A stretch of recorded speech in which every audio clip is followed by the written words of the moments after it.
I'm right. I'm right. Fantastic. Another exciting morning.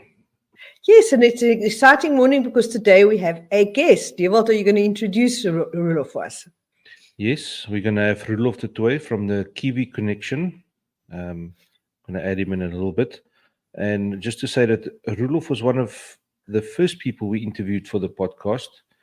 And I think we published this podcast, and I think in March, in the February, March, just about when the Kiwi season was kicking off. And till date, it's still one of our most viewed podcasts. So it's exciting. Roelof has got some new industry news. So, yeah. Welcome, Roelof. Welcome, Roelof. Hello, guys. Thanks for having me again. It's a pleasure. And it's been a couple of months since we spoke, so it would be good to catch up and hear what's happening. And No, it's not been a couple of months. We saw him like 3 weeks ago in a Top Fruit function. Yes. But it's been a couple of months since we had him on the podcast. And Yes. you are so enthusiastic about the kiwi fruit industry that we just thought it's definitely time to catch up and hear what's happening. Yeah, unfortunately, stuff's happening slow in agriculture all over. So yeah, stuff happens in years, and that's quite frustrating for me. I wish it was like a share investment or even Bitcoin that goes up and down more rapidly. So yeah, but I need to wait in years for results, so it's quite frustrating. Yeah. Yeah, but I also said I'm looking forward to having you guys close to harvest again. Maybe we can do a shoot again in the orchard and see what it's looking like. It's getting better and better every year. So it's at least it's getting better and it's not going down. Yeah, Luis, and then on the kiwi fruit side, a lot's happening, although it doesn't always feel that way. But maybe I should start. We had a very successful, probably one of the first major successful Growers Association meetings. And from that meeting, I can definitely see there's more interest and more professionalism getting involved. We're applying for market access to the US. We've decided that that's one of our major markets that we want to enter. And then secondly would be China. So that stuff is in process. We are funding it via some of the exporters and the growers. So that applications are in the way. And then some new plantings are occurring. Unfortunately, not that much due to the low economy after COVID and all the floods and the bad space agriculture was in. But we're pretty confident it will pick up again. So that's a short introduction. Don't know if there's more. So if you are planning to go to the US and to China, now we know these applications can take a couple of years, like you've said. Do you hope that South Africa will have enough kiwis at that stage to supply those big markets? I really hope so. I'm scared that we won't. And then always volume is one game, but consistent quantity of the fruit is a different game, and even more specifically in kiwi fruit. So what always scares me about comparing kiwi fruit to other products, it's very, and I've said it on a podcast also, and I think you only realize it when you're extremely involved in the product, but it's extremely niche. And to get constant quality and a long period market supply of kiwi fruit is really hard. It's not like apples or even blueberries. That's maybe a little bit easier. But so what worries me in the future is if this markets go open, are we able to supply enough volumes to that markets or supermarkets of the right quality? But we have to start the process now. We're scared it might take a long time. So we've decided we are starting with the US and we'll follow with China. But even I suspect if we can get access to the US and then provide the right quality of fruit, that'll last us a very long time. So yeah.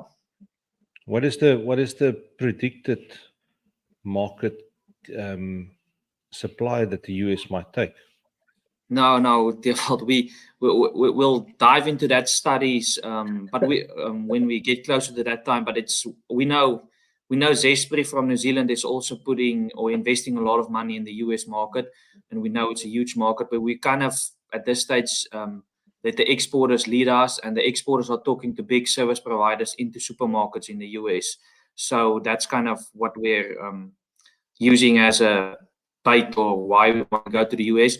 but I don't have exact numbers. At this stage, we're so small, numbers is kind of irrelevant. We don't, if we speak numbers to big supermarkets in the US, or even I met with the Chinese embassy, as they're kind of laughing at this stage at us. So at this stage, we just focus on getting our quality and volumes up for the current markets we have, and then we'll look at more direct numbers when entering those markets. Wow. Okay, so what is interesting, observing the kiwi fruit industry from the outside over the last couple of years, it seems what I did pick up is that the South African kiwi fruit is produced in a very undersupplied market gap. In the time frame that our kiwis are ripe and ready for export is a very good time for us to be exporting. So, and I would imagine that probably brings reasonably good returns. So, is that what's really behind fueling the growth in our kiwi fruit market, or is there something else? Yeah, I think when it started out, that was what all of the people that invested first in kiwi fruit or golden kiwi fruit in South Africa, that's what they chased. We knew there was a big market and market window, and everyone was telling us there was a big market window, and we are experiencing that 4 to 6 week market gap. I am scared that in the future that gap might close. I know people that I know in Europe is planting in certain areas to store fruit or harvest fruit a little bit later to fill that window. But I'm also not sure when that will happen. And in the same breath, there's a lot of hectares being lost in Europe due to diseases. So at this stage, the market is open, and it'll probably stay open for quite a long time. But we would be foolish only planning on that market. On top of that, what keeps me excited is if you look at the returns to a competing nation like New Zealand, that's going to compete in the Southern Hemisphere supply for kiwi fruits, Chile also. Kiwi fruit is a high value product. So I always believe if you can mix high value product and have the good yields in South Africa with the current agriculture economy we have, it's a win-win situation. So we just need to figure out getting the market, getting the varieties right, but at least it's a high value product, and in my view it will stay a high value product. So that makes it exciting outside of the window opportunity also. So you reckon there could be another product that we could be clubbing New Zealand with? Not just rugby and cricket and sheep shearing, it might be kiwis also. I hope so. I'm a bit more confident on winning them in rugby than in kiwi fruit, but maybe over a long term I'll get more confident. Love it, David. Okay, but so kiwi fruit has been produced in South Africa for a long time, and but there's been a real new blooming in the industry in the last couple of years. And is that because of the introduction of the golden kiwi fruit? What can you say about that? Yes, so I don't know the statistics in detail. I was not born then, but I think it started off with the green kiwi fruit, mainly the Hayward open variety that got planted. And I'm not sure what fueled that, why they planted. Maybe there was a supply shortage, but we all know that variety struggles with yield, but it's got very exceptional storing capabilities. So, and then the second wave actually just started, I think it was 2012, with the first skeleton varieties being introduced in South Africa, and that's mainly the golden or the yellow kiwi fruit. And typically the yellow kiwi fruit is even a higher value product than the green kiwi fruit, and it also yields a bit more per hectare. So the combination made it very attractive for everyone worldwide. And if you keep looking at the stats, gold kiwi fruit in New Zealand volumes are growing every year. So yeah, I think that was where the fuel came from, that it was kind of easier to farm, more adaptable to plant than the generic green kiwi fruit, and you expected a higher return. So there can be quite a bit of kiwi fruit that could be coming to the South African market, am I correct? There is. I almost said, unfortunately, there is, but so we have a lot of role players in the industry that's planting different varieties, and unfortunately, there's no control on what goes to local market. So typically, typically we feel the market gets oversupplied very quickly in a short period of time with not so great quality fruit. So that is a challenge.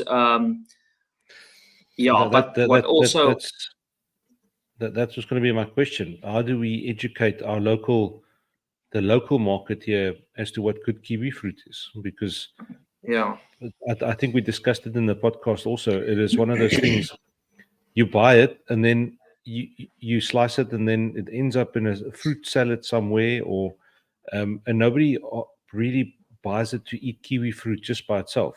So what have you guys thought about doing to boost the local sales a little bit? the local market is very, it's I almost want to call it weird. They're very, and because it's a high value product, and if you look in the supermarket, you kind of pay a lot of money for it. So they're very nichey and very picky. They only take certain counts, and the fruit needs to look like this, and that kind of demotivates the growers and even the exporters supplying that stuff, because it's almost more of a hassle than actually making money or providing a service. But we are talking to certain supermarkets and service providers to get this up and going. And as soon as we move more into that space, we are planning to maybe do more tastings, more marketing in the local market, branding wise, influencer wise, just to get everyone to notice kiwi fruit more and more. Confidently, I can say, and I'm involved in a lot of orchards in South Africa, if you are cautious about your health, don't be scared to buy the kiwi fruit. I can promise you the amount of sprays that the kiwi fruit, that 99.9% of the orchards in South Africa get, is minimal compared to the spraying that's been done on other fruit types. So if you're health cautious, it's highly in nutrition. It's very sweet and it should generally have a very good eating experience, and it's gets sprayed 1 or 2 times a season. So it's really almost organically grown, and that sprays are early in the season, only at flowering. So basically the fruit gets nothing sprayed on. So health wise, I think it's a definite winner. But to answer your question, Dewald, the next phase would be targeting influencers, talking more to service providers and certain supermarkets about how we can market golden kiwi fruit consumption more in South Africa. And we need to find a way to make it a little bit cheaper, or working together to, I think it's a little bit pricey in the shops. Okay, so how many varieties have you got that is commercially available at the moment? Yeah, I'm glad you put the commercially available in there, because otherwise we would have talked 20 minutes just about varieties. So we, the Kiwi Connection, invest a lot of money in new breeding programs, new varieties, just to keep on evaluating, so that if something happens, or to adapt to the growers' needs and the market needs. That's the short summary. But currently we are, from Kiwi Connection side, variety-wise, we are only backing 2 varieties at this stage that we feel has some commercial potential, or good commercial potential, and that's called the Dory variety. And then the other one is a red kiwi variety that still has only a number, but it will get branded probably in the next year or 2. It's called YA50. We've selected that red kiwi variety because of its good storing capabilities and good fruit size, which genetically is a struggle in other red kiwi fruit varieties. So yeah, from Kiwi Connection side, that's the 2 that we're focusing on variety-wise. But then keep in mind that we are also exporting. We have exporting licenses of other varieties, for example, Shirley and the Skelton program, that we're still exporting. Yeah. Interesting. Well, that is incredibly exciting to hear about new varieties coming out. And I mean, growing up, I only ever knew there was such a thing as a green kiwi, and suddenly we've got the yellow kiwis and the red kiwis. It's amazing as a consumer to suddenly see all these new varieties, and that's where, research and development. These are the results of that, and suddenly people are being presented with completely new things that never existed before. So I mean, I can imagine, yes, one gets frustrated because it takes years for these things to happen, but as a consumer, to walk into the shop and suddenly see something that didn't exist and that you can buy that, there's something magical about that. Yeah, no, it is, Louise, and it's actually a very powerful how much the consumer plays a role in what you're breeding for. Everywhere worldwide where I visit the breeding comes from what the consumer wants. So I can confidently say we're trying to breed something or select something that's got a better experience for the consumer or the person buying it and taking it home to their family or to their friends. So we're all breeding for better storage so that it lasts longer, so you get more value for your money. We're trying to select for higher bricks content.